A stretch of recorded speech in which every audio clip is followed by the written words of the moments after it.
mahitabo sa atong nasod, mahibaw na sa mga balita sa YouTube. Kung walay tayong internet, kita kabalo. Sige, second question. Nagagamit pa ba nimo ang indigenous o traditional nga media karon? Sa radyo. Hindi, istorya sa mga sige, o sa kuan, balita.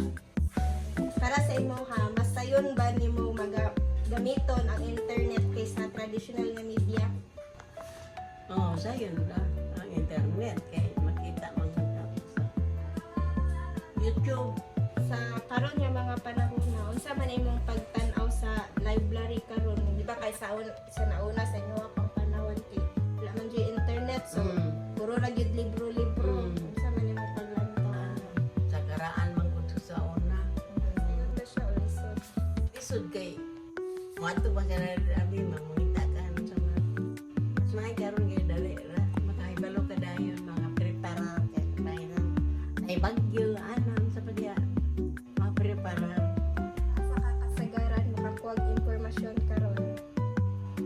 sa balita sa radyo sa kuan TV Kung papilion kag media source, isa man imong pilion para sa imo ha, komportable ka. sa radyo ra ibalita man nila pero usahay na ibalita sa TV fake news pero masabtan ba po din nga na ilang pagsulti.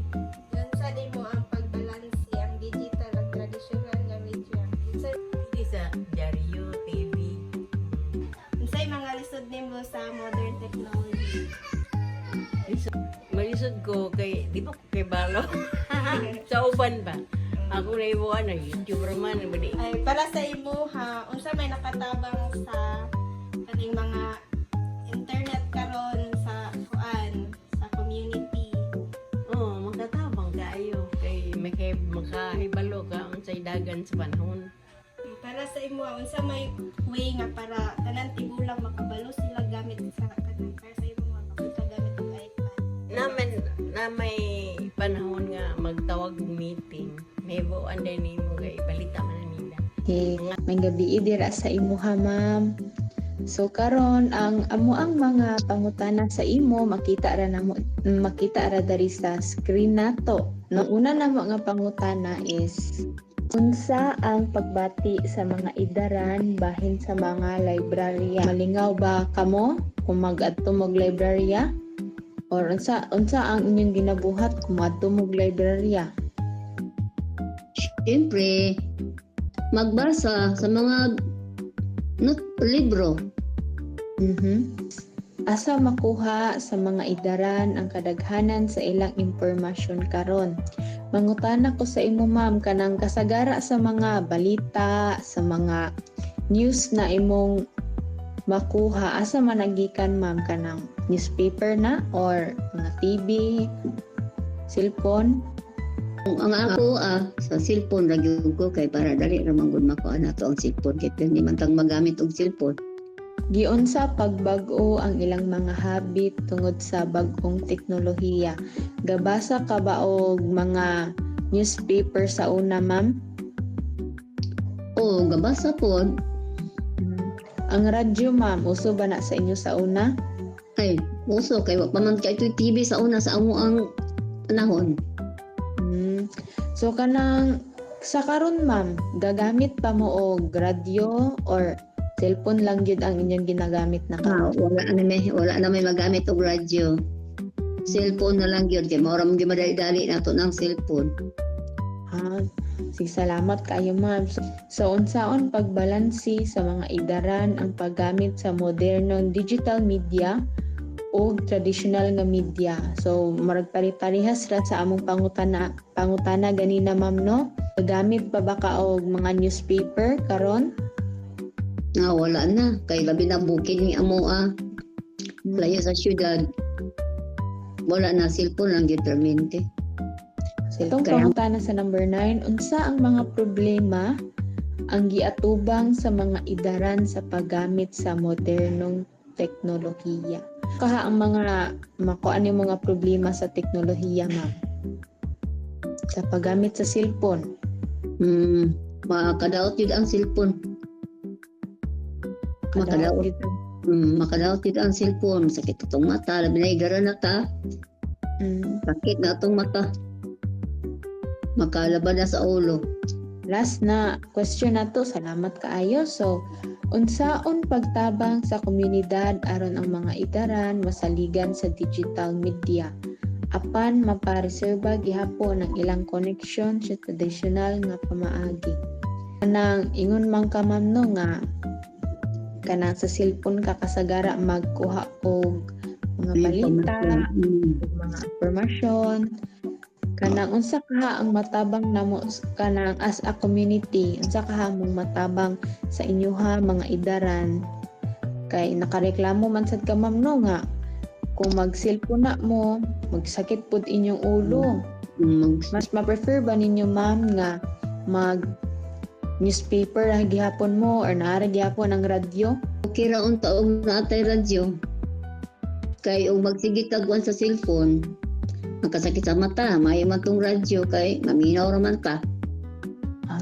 Kung wa tay radyo, magpilit lang kita sa cellphone.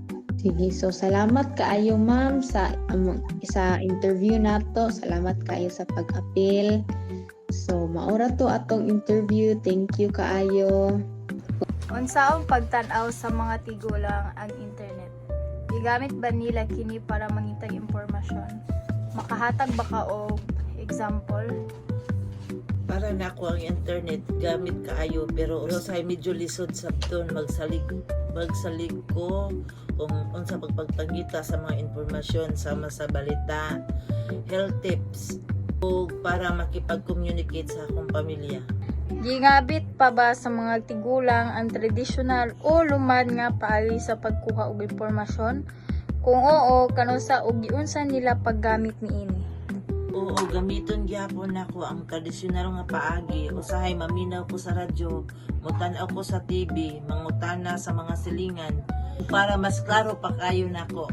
Unsa may pagtan-aw sa mga tigulang sa paggamit og internet para sa impormasyon?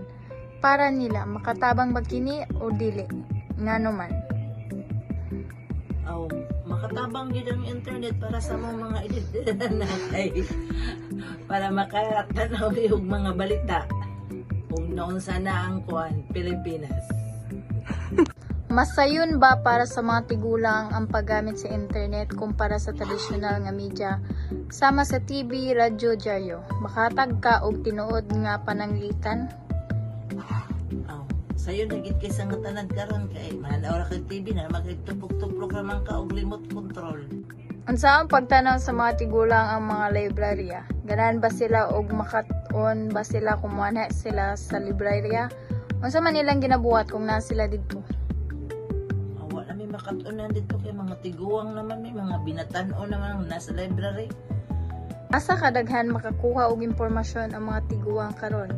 Unsay nagbag-o sa ilang batasan tungod sa bagong teknolohiya? Usahay sa mga silingan pero nagikaroon sa mga internet na Facebook. Kung papilion ang mga tigulang, unsang paagi ilang pilion para makakuha og impormasyon? Nganong mao kana ilang pilion? Pagkapalit kong cellphone kay para makakuha og mga impormasyon. Giunsa sa mga tigulang ang pagbalanse ang paggamit sa modernong digital media o traditional nga media? Ay kanang duha pilion kay usahay mananaw man tag TV. Sa mananaw pud tag kuan through internet. Mas okay gid ang duha ang kinaraan ug bago ipag-combine. Unsang mga problema ang kasagaran maagian sa mga katigulangan sa paggamit og modernong teknolohiya? Unsaon nila pag-atubang o pagsulbad niini? Usahay di natin makaklaro og tan-aw kay gagmay kay ang letters. Madlok pud tag gamit lagi kay usay makatuplok tag dili mao na mot mangita kita sa tong anak kay magpatabang tag unsaon to pagsulbad.